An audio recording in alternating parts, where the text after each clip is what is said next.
This is VOA News. I'm Tommy McNeil. A rare deadly attack in Iran. Reuters' Lucy Fielder reports. At least 24 people killed when unknown gunmen fired at a military parade in Iran's south, state television said.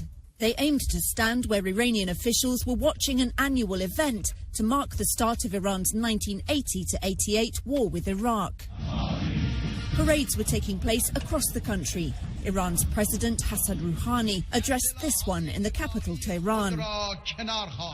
Many of those killed were Revolutionary Guards, the sword and shield of clerical rule since Iran's 1979 Islamic Revolution. There was no claim of responsibility. Foreign Minister Javad Zarif blamed regional terror sponsors, which would usually refer to Iran's regional enemies Saudi Arabia and Israel, and their US backers. He pledged a decisive response. That's Reuters' Lucy Fielder reporting. Senate Judiciary Committee Chairman Charles Grassley has given the woman who has accused Supreme Court nominee Brett Kavanaugh of sexual assault until 2:30 this afternoon to decide if she will testify next week.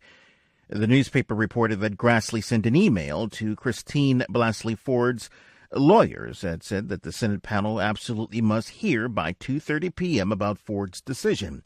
The Senate committee had given Ford until 10 p.m. Friday to make a decision, but her lawyer asked for a one-day extension just minutes before the Friday deadline. The death toll has risen to 167, and one survivor was reportedly rescued Saturday from the ferry boat that capsized in Tanzania's Lake Victory Thursday.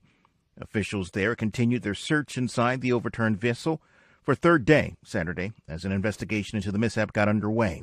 Search teams spent the day pulling bodies from the boat which sank. Amid speculation it was overcrowded as 4 days of mourning began for victims. This is VOA News. Pope Francis will seek to praise Baltic citizens while Russia concerns remain.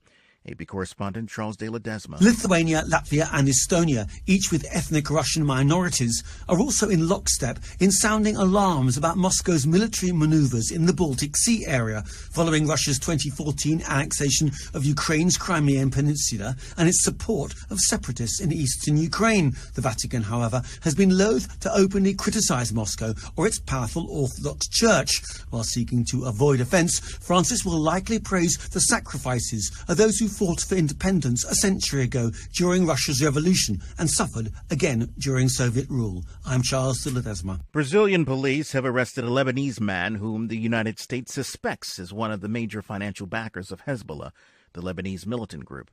Assad Ahmad Barakat was arrested Friday in the Brazilian city of Foz. The town is situated in the so-called tri-border area where Brazil, Argentina, and Paraguay converge.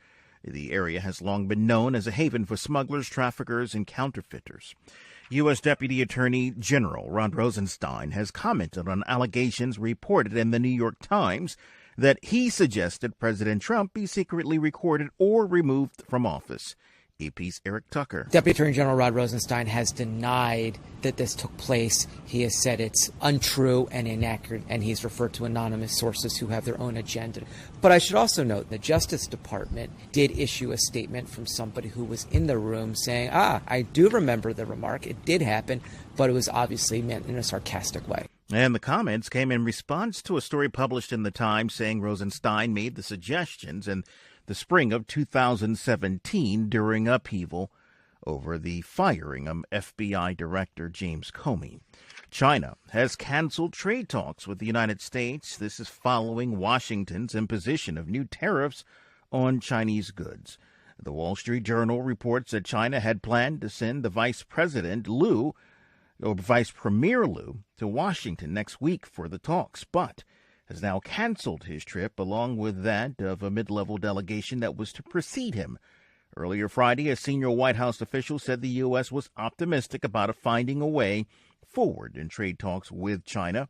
The official told reporters at the White House that China must come to the table in a meaningful way for there to be progress on the trade dispute. And again, Senate Judiciary Committee Chairman Charles Grassley has now given the woman who has accused a Supreme Court nominee Brett Kavanaugh of sexual assault until 2:30, that is 2.5 hours away, this Saturday to decide whether she'll testify. I'm Tommy McNeil, VOA News.